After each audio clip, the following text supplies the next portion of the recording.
They didn't invite me, so I brought the whole force.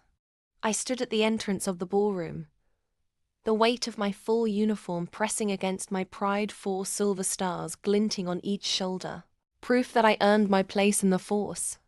Inside, champagne flowed, cameras flashed, and speeches were made in my brother's honor. It was his promotion party. And somehow, his own sister, a decorated deputy chief of police, wasn't invited. The security guy at the door barely looked up. "Sorry, ma'am. Your name's not on the list." I forced a calm smile. "I'm family." He glanced at his clipboard. "Still not on the list."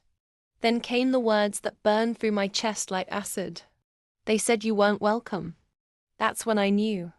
This wasn't an oversight. It was a message. Let me explain. I've always been the other sibling. The serious one. The quiet one. The one who broke barriers in a man's world. Meanwhile, my brother charmed his way through life with connections, parties, and fake smiles.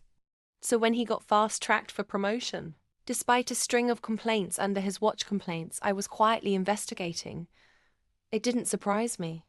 It disgusted me. What they didn't know was that I had been building a file on him for months. Anonymous reports.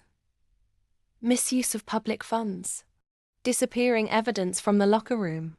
And last week, an audio recording of him bragging at a poker night about how he'd buried every skeleton and silenced every snitch. Not quite. So while they toasted to his promotion, I made a call. 5 minutes later, the doors burst open. My team stepped in, full uniform. Eyes turned. Music stopped. Glasses froze mid-air. I walked in slowly, head high, badge gleaming like a blade. Then I pulled out the arrest warrant. My brother's smile fell like a chandelier crashing to the floor. "What the hell is this?" He spat. I read the charges loud enough for the whole room to hear. Fraud, evidence tampering, obstruction of justice. "Don't worry," I said. "I'm sure your connections will visit you in prison." The crowd parted like the Red Sea. Cameras snapped. As he was cuffed, he glared at me. "You set me up." "No," I whispered, leaning in close. "You did that all by yourself." I just refused to look away.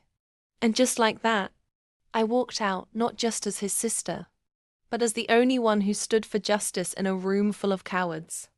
If you think that was cold, you haven't seen anything yet. Revenge is best served in uniform, and I've got plenty more where that came from.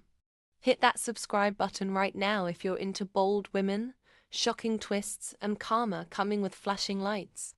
This is where justice meets drama. You watch. They regret. Subscribe now.